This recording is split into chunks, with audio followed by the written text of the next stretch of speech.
હાસોડ તાલુકાના ઉભા ગામ ખાતે સંકલ્પ દિવસની ઉત્સાહભેર ઉજવણી કરવામાં આવી હતી।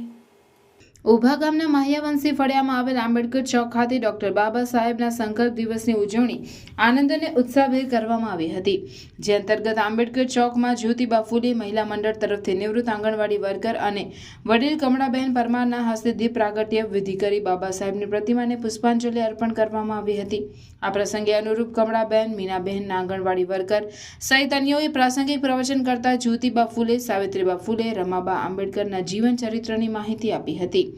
આજનો દિવસ સોના કરતાં મોંઘો છે, અમૂલ્ય છે। બાબા સાહેબે સંકલ્પ કર્યો હતો કે મારા જેવા ભણેલ વ્યક્તિને પણ જાતિવાદનો કડવો અનુભવ થયો છે। મારો સમાજ ખૂબ પછાત અને અભણ છે, તો તેમનું શું થશે એ વિચારી સમાજ સેવા માટે ખડે પગે રાત દિવસ જોયા વિના મહેનત કરી તો આજે આપણે સુખી છીએ। આજે આપણે જે કંઈ સોપાનો સિદ્ધ કરેલ છે તે બાબા સાહેબ આંબેડકરના બંધારણને આધીન છે।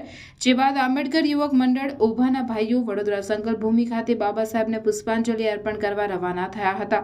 કાર્યક્રમનું સમગ્ર સંચાલન મહિલા મંડળના પ્રમુખ શર્મિલાબેન યાદવે કર્યું હતું। આભાર વિધિ મીનાબેન પરમારે કરી હતી।